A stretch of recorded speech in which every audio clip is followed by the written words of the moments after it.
सत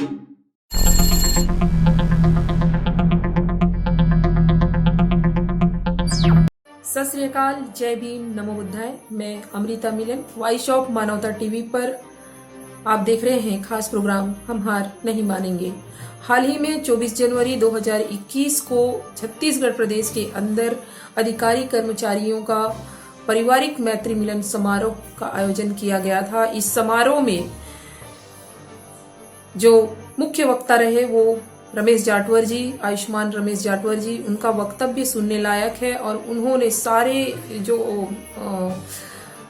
लोगों को लेकर के, बाबा साहब भीमराव अंबेडकर की बातों को लेकर के उन्होंने बहुत ही दमदार बातें रखी और बहुत महत्वपूर्ण बातें रखी और हम सबको इन बातों को जरूर सुनना चाहिए। बाबा साहब भीमराव अंबेडकर का जो संदेश है समाज को, उन्होंने क्या संदेश दिया था।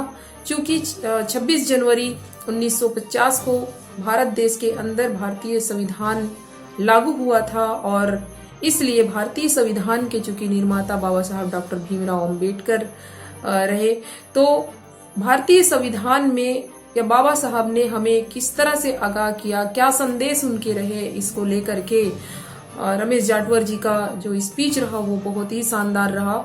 आइए सुनते हैं इस स्पीच को। बाबा साहब अम्बेडकर के वजह से नौकरी में आए हैं। ऐसे लोगों की वजह से, मतलब आप और हमारे वजह से बाबा साहब अम्बेडकर चैन से भी नहीं मर पाए। बाबा साहब अम्बेडकर की उस दुख भरी मौत का जिम्मेवार यदि कोई है तो इस देश का दलित, शोषित समाज, पिछड़ा समाज, आदिवासी समाज का जो पढ़ा लिखा कर्मचारी और अधिकारी है कि नहीं है साथियों। और आज भी इन कर्मचारियों और अधिकारियों को बाबा साहब अम्बेडकर की उस मौत का एहसास नहीं है, तो उस मौत का हमें और आपको एहसास करना पड़ेगा। साथियों, जब बाबा साहब अम्बेडकर ने देखा कि पढ़ा लिखा वर्ग धोखा दे दिया, किसी को मैं तैयार नहीं कर पाया, कोई अपने से तैयार नहीं हो पाया, तो अब इस मिशन को कौन आगे लेके जाएगा। तो बाबा साहब अम्बेडकर ने बहुजन समाज को राजनीतिक संदेश दिए। मैं तैयार नहीं कर पाया, अपने से कोई तैयार होकर नहीं आया, तो अब इस मिशन की जिम्मेवारी बहुजन समाज की होगी। इसलिए उन्होंने बहुजन समाज को राजनीतिक संदेश दिया कि कोई तो समझ जाए, इस बहुजन समाज से कोई तो आ जाए। तो बाबा साहब ने सामाजिक एवं आर्थिक विकास की मुख्य द्वार राजनीतिक सत्ता को बताते हुए कहा। बाबा साहब अम्बेडकर राजनीतिक एवं आर्थिक विकास की मुख्य कुंजी राजनीतिक सत्ता को बताते हुए कहा कि सामाजिक की राजनीतिक सत्ता एक ऐसी चाबी है जिससे सारे मुक्ति के दरवाजे खोले जा सकते हैं। ये बाबा साहब अम्बेडकर ने समाज के लिए कहा कि राजनीतिक सत्ता की चाबी एक ऐसी कुंजी है जिससे सारे मुक्ति के दरवाजे खोले जा सकते हैं। बाबा साहब अम्बेडकर ने अपने उक्त कथन को और स्पष्ट करते हुए कहा कि सामाजिक प्रगति की जो अवधारणा है वह राजनीति पर टिकी हुई है। सामाजिक प्रगति की राजनीतिक सत्ता पर निर्भर करती है। राजनीतिक सत्ता प्रगति का मुख्य द्वार है। यदि हम राजनीतिक सत्ता अपने हाथ में ले लेते हैं तो हम समाज की प्रगति कर सकते हैं। ये बाबा साहब अम्बेडकर ने कहा है। साथियों, यदि अनुसूचित जाति, अन्य पिछड़े वर्ग, अनुसूचित जनजाति के लोग यदि राजनीतिक सत्ता के रूप में अपने आप को तीसरी शक्ति के रूप में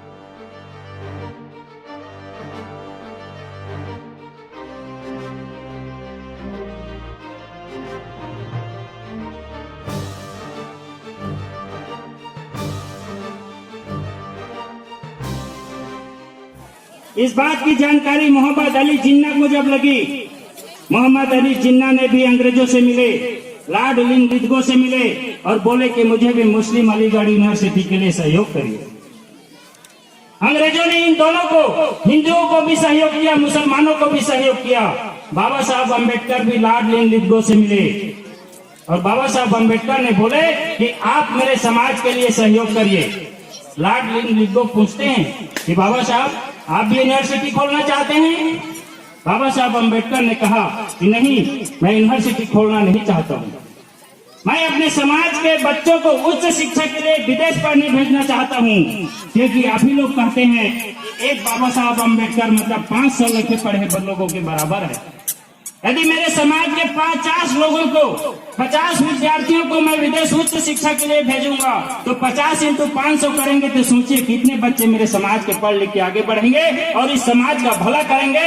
इसलिए आप मेरे समाज के बच्चों को उच्च शिक्षा के लिए आप सहयोग करिए। बाबा साहब अम्बेडकर को लॉर्ड लिस्को ने 3 लाख रुपया उस समय सहयोग किया। बाबा साहब अम्बेडकर उस 3 लाख रुपए से 50 विद्यार्थियों को विदेश भेजे, जिसमें सर्वप्रथम 16 विद्यार्थियों को भेजे। ये लोग पढ़ लिख के आए, बड़ी बड़ी नौकरी चाकरी में चले गए, लेकिन किसी भी विद्यार्थी ने बाबा साहब के सोच के अनुसार समाज का काम नहीं किया, समाज के प्रति जिम्मेवारी नहीं निभाया। सिर्फ एक बीडी खोबराव गणेश जी को छोड़ के बाबा साहब ने कहा ये तो गद्दारी कर दिए, समाज के साथ धोखा दे दिए। और इसी के साथ दूसरी तरफ बाबा साहब अम्बेडकर को भारत का संविधान लिखने का अवसर मिला, तो बाबा साहब अम्बेडकर ने आपको और हमको ये बाबा गुरु घासीदास के कहे के अनुसार नवा जागरण नवा बिहान सबो बनो सियान के अनुसार आप और हमको भारत के संविधान में शिक्षा, नौकरी और राजनीति में रिजर्वेशन देके राजा बनाने का बाबा साहब ने काम किया। हम सबको सियान बनाया बाबा साहब अम्बेडकर ने। लेकिन जैसे ही सियान बनाया, हमारे लोग बड़े बड़े नौकरी में गए, बड़े बड़े पदों में गए, तो देखते हैं कि बाबा साहब अम्बेडकर के दिल्ली के बंगले में सुबह से लेकर शाम तक लाइन लगाए रहते थे और बोलते थे कि बाबा साहब अम्बेडकर मेरा प्रमोशन करा दीजिए, बाबा साहब अम्बेडकर मुझे अच्छी जगह पोस्टिंग करा दीजिए, बाबा साहब अम्बेडकर मेरे को कमाई की जगह में ट्रांसफर करा दीजिए। बाबा साहब अम्बेडकर ने सोचा कि मैं जिनको जीवन भर मानवीय अधिकार दिलाने के लिए संघर्ष करता रहा और सोचता रहा कि जिस समाज में 10 डॉक्टर, 20 वकील और 30 इंजीनियर बन जाएं, उस समाज के ऊपर कोई उंगली नहीं उठा सकता। लेकिन ये लोग तो समाज की सेवा करने के बजाय अपनी सेवा चाकरी में लगे हुए हैं। बाबा साहब ने कहा कि इन 2 बातों के कारण बाबा साहब ने कहा कि मेरे समाज के पढ़े लिखे लोगों ने मुझे धोखा दिया। साथियों, कितनी बड़ी बात! बाबा साहब अम्बेडकर 10 डॉक्टर, 20 वकील, 30 इंजीनियर चाहते थे। यहाँ 10 डॉक्टर भी बैठे हैं, 20 इंजीनियर भी बैठे हैं, 30 वकील भी बैठे हैं, यहाँ जज भी बैठे हैं। बाबा साहब अम्बेडकर कौन समय के निजाम चाहते थे? इन डॉक्टरों से कौन समय के निजाम चाहते थे कि ये 10 डॉक्टर समाज के लिए ऐसा मैकेनिज्म तैयार करे कि कोई आदमी उस समाज के ऊपर उंगली उठा न सके। कौन सा मैकेनिज्म चाहते थे? बाबा साहब अम्बेडकर उस 20 इंजीनियर से कैसा इंजीनियरिंग सिस्टम चाहते थे समाज के लिए कि वो 20 इंजीनियर के रहते इस समाज के ऊपर कोई उंगली नहीं उठा सकता था। वो कौन सा मैकेनिज्म था इंजीनियरों से? उन 30 वकीलों से कौन सा नियम, कानून, कायदे की सुरक्षा चाहते थे? उन 30 वकीलों से बाबा साहब क्या चाहते थे कि समाज सुरक्षित रहे, समाज के ऊपर कोई उंगली नहीं उठा सके। वो कैसा मैकेनिज्म चाहते थे वकीलों से? आज 10 डॉक्टर, 20 इंजीनियर, 30 वकील होते हुए समाज के ऊपर उंगली उठा रहा है, और ये 10 डॉक्टर, ये 20 इंजीनियर और ये 30 वकील आज रायपुर के बूढ़ा तालाब में धरना देके बैठे हैं। क्या उनको पता नहीं है बाबा साहब उनको क्यों बनाए?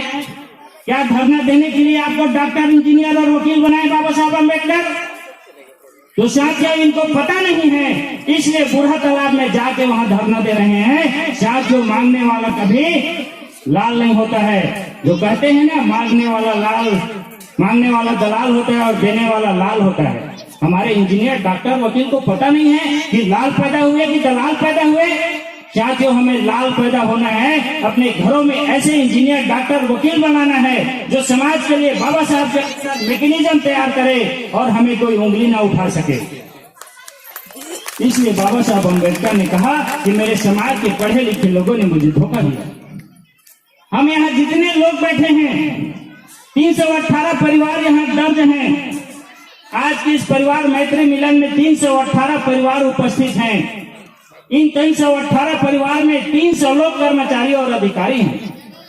हमें गर्व है आपकी उपस्थिति पर कि 300 लोग कर्मचारी और अधिकारी उपस्थित हैं इस समाज के दुख और दर्द को दूर करने के लिए।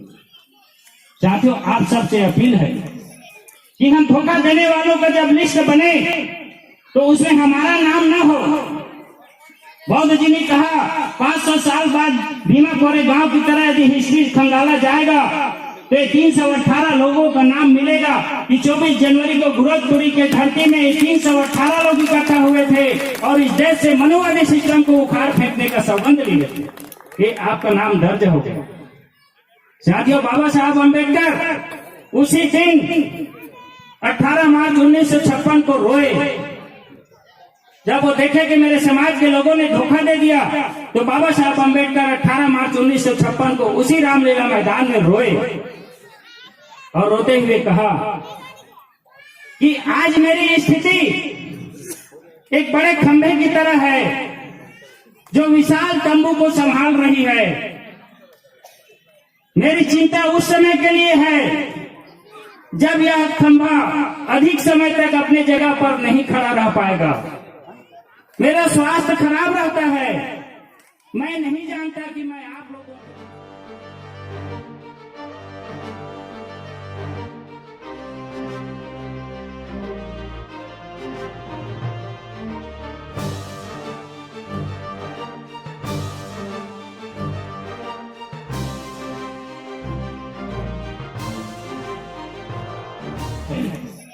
कि हम धोखा देने वालों का जब लिस्ट बने तो उसमें हमारा नाम ना हो।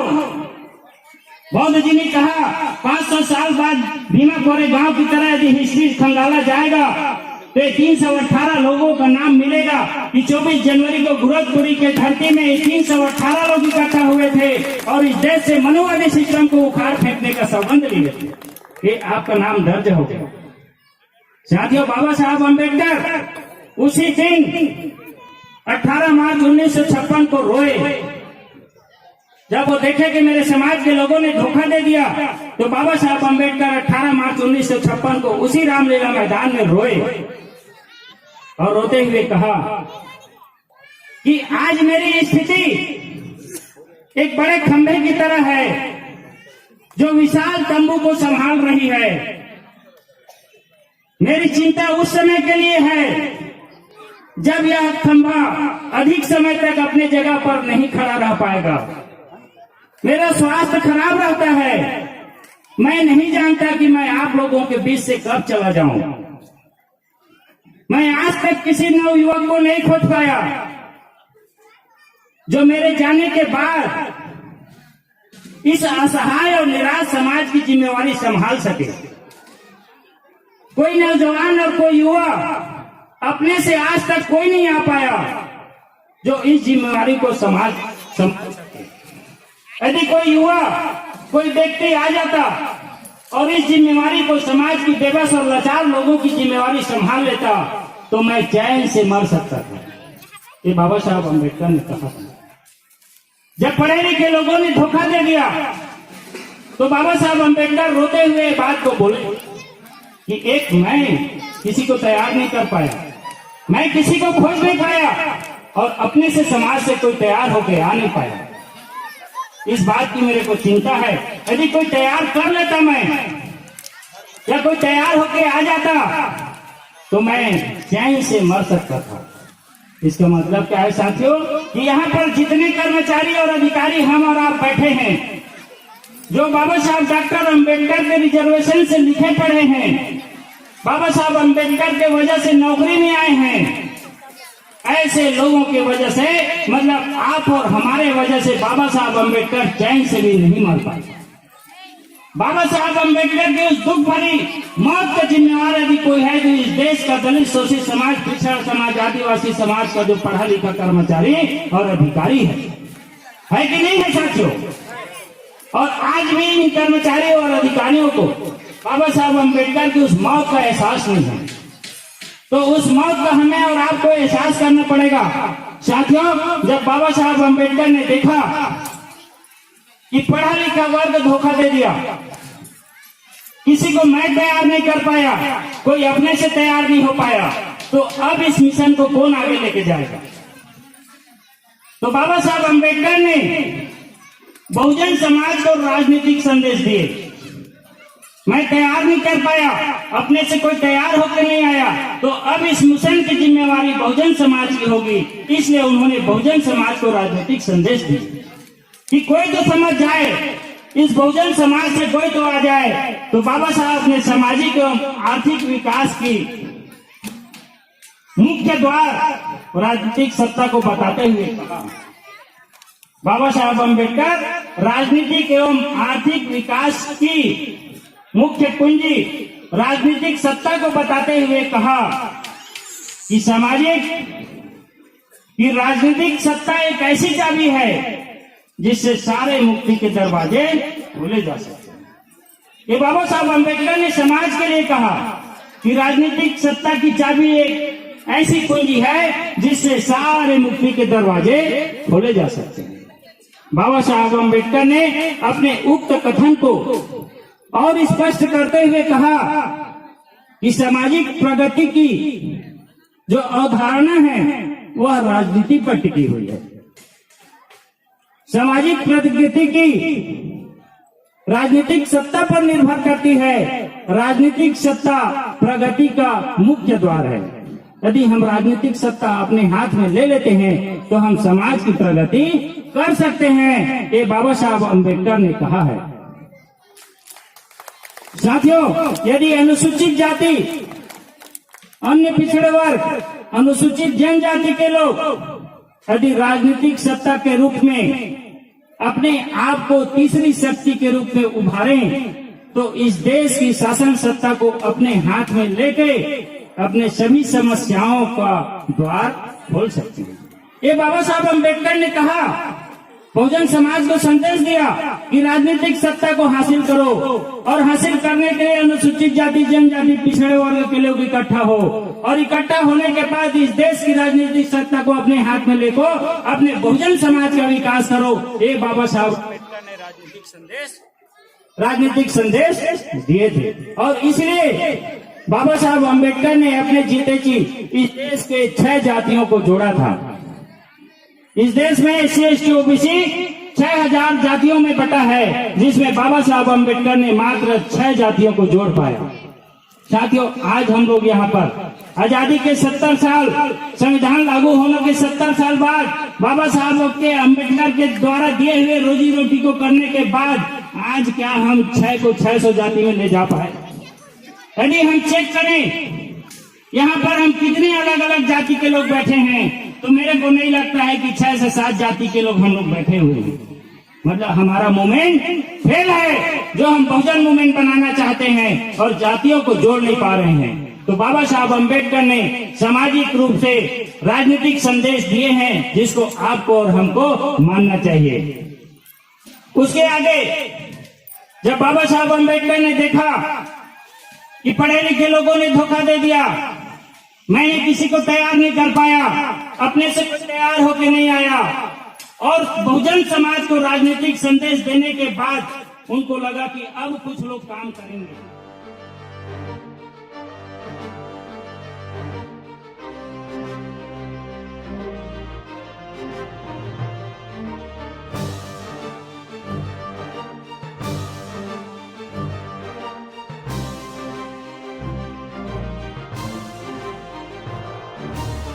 सामना करते हुए तब तक संघर्ष करते हैं जब तक समाज स्वतंत्र न हो जाए। मतलब गौरवशाली हैं वे लोग, कहते हैं। आपको नहीं लगता क्या कि आप लोग गौरवशाली हैं? क्या आप लोग समाज में काम करते हैं तो आपको लगना चाहिए कि आप लोग गौरवशाली हैं। यदि आप लोग कर्मचारी अधिकारी हैं, तनख्वाह पाते हैं, घर में घुसे रहते हैं तो आपको गौरव का एहसास नहीं होगा। लेकिन यदि आप समाज का काम करेंगे, समाज को बुद्धि देंगे, समाज को समय देंगे और समाज के लिए अपने आप को अर्पित करेंगे तो मैं निश्चित कर सकता हूं कि आप भी अपने आप को गौरवशाली महसूस करें। जितने लोग साथियों नहीं करते हैं ऐसा, आज से अभी से करना चालू कर दीजिए। बाबा साहब अम्बेडकर ने समाज को आगाह करते हुए ये बात कहा है। जब बाबा साहब ने आगाह कर दिया आपको, आप निकल पड़ेंगे, तो उसके आगे बाबा साहब ने एक बात और कहा है। बाबा साहब अम्बेडकर ने कहा है, मुझे विश्वास दिलाओ, जब आप काम करने जा रहे हैं तो मुझे विश्वास दिलाओ। बाबा साहब ने कहा है, मुझे विश्वास दिलाओ अपनी एकता का, मुझे विश्वास दिलाओ अपनी एकता का, अपने अधिकारों को लेने के लिए अपने अधिकारों को लेने के लिए अपने दृढ़ निश्चय का, अपने अधिकारों के लिए लड़ने का, और तब तक वापस नहीं आने का जब तक विजयी न हो। बाबा साहब अम्बेडकर ने कहा है, मुझे विश्वास दिलाओ अपनी एकता का, अपनी शक्ति का, अपने अधिकारों को लेने के लिए अपने दृढ़ निश्चय का, अपने अधिकारों के लिए लड़ने का, और तब तक वापस नहीं आने का जब तक विजयी न हो। जब न्याय आपकी ओर है तो मुझे युद्ध में आपके हारने की कोई कारण नजर नहीं आते। बाबा साहब अम्बेडकर ने कहा है, जब न्याय आपकी ओर है तो युद्ध में आपके हारने के कोई कारण नजर नहीं आते। हमारा संघर्ष है उन मानवीय भावना के पुनरुद्धार का, हमारा यहाँ संघर्ष है उन मानवीय भावना के पुनरुद्धार का जिसे मनुवादी ब्राह्मणवादी सामाजिक व्यवस्था के द्वारा कुचला तथा नष्ट किया गया और आगे भी कुचला तथा नष्ट किया जाता रहेगा। यदि राजनीतिक संघर्ष में आप हारते हैं, बाबा साहब ने कहा है, यदि राजनीतिक संघर्ष में हम हारते हैं और मनुवादी ब्राह्मणवादी जीतते हैं, मुझे विश्वास है आप मेरे साथ विजयी खड़े होंगे। बाबा साहब अम्बेडकर ने कहा है, मुझे विश्वास दिलाओ। इतने लोग बैठे हैं, बाबा साहब अम्बेडकर को हम लोग विश्वास दिला पाए क्या? अपनी एकता का विश्वास दिला पाए क्या? अपने अधिकारों को लेने के लिए उठ खड़ा होने का विश्वास दिला पाए क्या? अपने दृढ़ निश्चय का हम आप विश्वास दिला पाए क्या? और तब तक लड़ते रहने का जब तक हमको विजयी न हो, विश्वास दिला पाए क्या? हमारे लोग आज तक बाबा साहब अम्बेडकर को विश्वास दिला नहीं पाए। बाबा साहब अम्बेडकर ने आपसे हमको सिर्फ विश्वास मांगा है। क्या बाबा साहब अम्बेडकर ने धन मांगा है? क्या बाबा साहब अम्बेडकर ने दौलत मांगा है? क्या बाबा साहब अम्बेडकर ने बोला है कि आप कमाते हैं उस पैसे को मेरे नाम में डाल दीजिए? आज आप नौकरी करते हैं, हमारी बहनें भी नौकरी करती हैं। गवर्नमेंट ऑफ इंडिया आपसे टैक्स लेता है, इनकम टैक्स। वो बोलता है मैं आपको नौकरी दिया हूं इसलिए आपको इनकम टैक्स देना पड़ेगा। सोर्स जो इनकम है, टोटल ग्रोथ इनकम पे आपको टैक्स देना पड़ेगा। 5% से 30% डिसाइड कर दिया है। बाबा साहब अम्बेडकर ने जब भारत के संविधान में आपको और हमको रिजर्वेशन दिया, एजुकेशन, नौकरी और पॉलिटिक्स में रिजर्वेशन दिया, यदि बाबा साहब अम्बेडकर लिख देते कि इस रिजर्वेशन का लाभ लेके यदि कोई जाएगा तो वो भी मुझे टैक्स देगा, तो आप आज और हम देते कि नहीं देते? लेकिन बाबा साहब अम्बेडकर ने ऐसा नहीं बोला। इसलिए बाबा साहब अम्बेडकर ने आपको और हमको विश्वास चाहा कि नहीं, मुझे खाली विश्वास दिला दो, अपने हक और अधिकार को लेने के अपने दृढ़ निश्चय कर लो। साथियों, आपको और हमको बाबा साहब डॉक्टर भीमराव अम्बेडकर को विश्वास दिलाना है।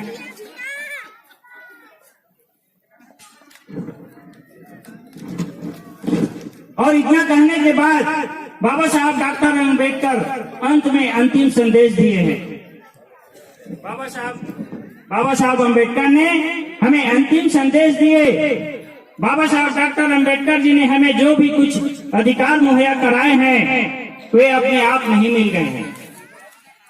इसके लिए उन्होंने सर्वप्रथम अपने समाज के सामाजिक एवं राजनीतिक संगठनों को मजबूत किया। हमें अधिकार दिलाने के पहले अपने समाज और राजनीतिक संगठनों को उन्होंने मजबूत किया। अपने सामाजिक एवं राजनीतिक संगठन बने रहे।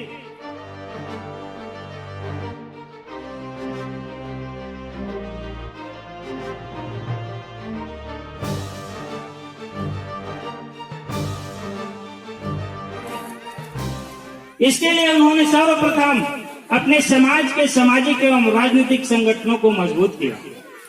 हमें अधिकार दिलाने के पहले अपने समाज और राजनीतिक संगठनों को उन्होंने मजबूत किया।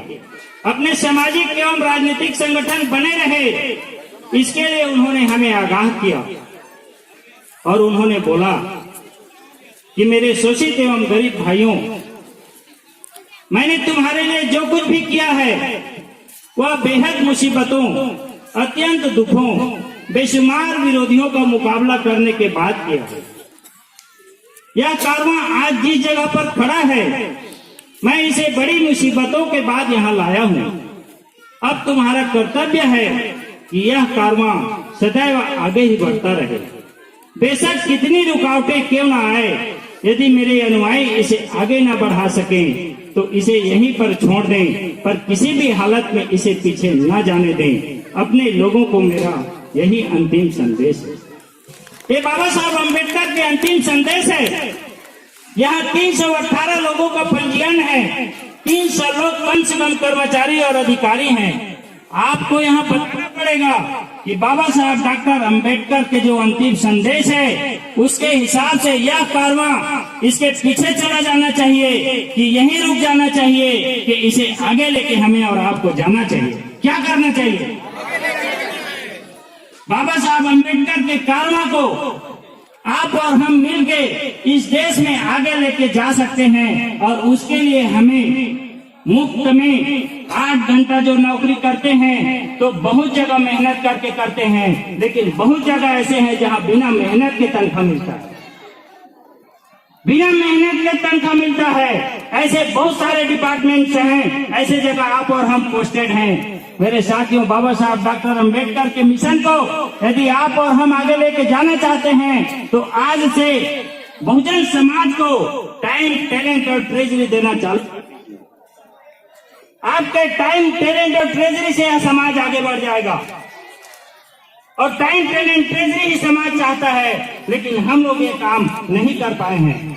साथियों, अभी 1.5 साल से इस प्रदेश में जे.आर. बौद्ध जी और उनके टीम पूरा प्रदेश में घूम घूम के ऑनलाइन कैडर, फिजिकल कैडर चला के साथियों इस हालत में पहुंचे हैं कि अभी लगभग 35 लाख रुपया इस छत्तीसगढ़ से इकट्ठा होके माननीय बहन जी को गया है।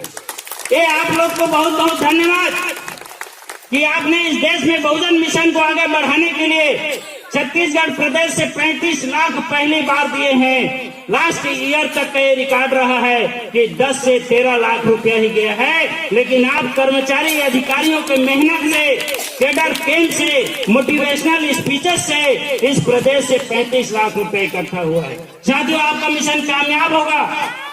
बाबा साहब ने इसी बात को बोला है कि आपको अपनी अभिष्ट की पवित्रता पर अधिक विश्वास रखना चाहिए। इस मूवमेंट की पवित्रता पर आपको विश्वास रखना चाहिए। यह मूवमेंट पवित्र है और इसको हमारे जो नेतृत्वकर्ता साथी हैं वो बड़े विश्वास के साथ आगे बढ़ा रहे हैं। हमें और आपको धैर्य रखना चाहिए।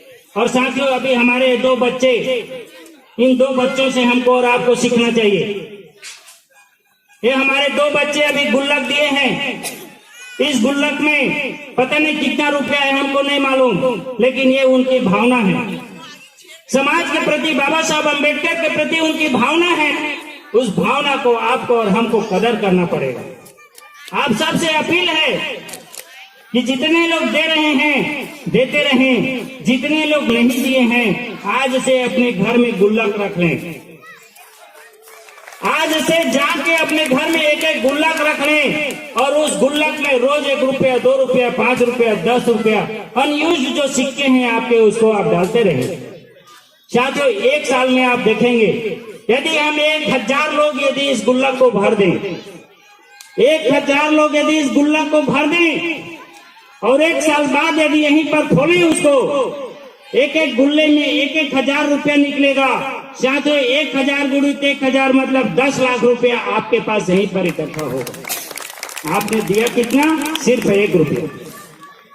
तो इसलिए आपसे अपील है, इन बच्चों से हमको सीख के जाना है और गुल्लक अपने घरों में रख के इस काम को आगे करना है। साथियों, समय बहुत हो गया। आप सभी आज इस बहुजन जो परिवार मिलन है, कर्मचारी अधिकारियों के नाम से जिसको आपको बुलाए हैं, आप सभी आए।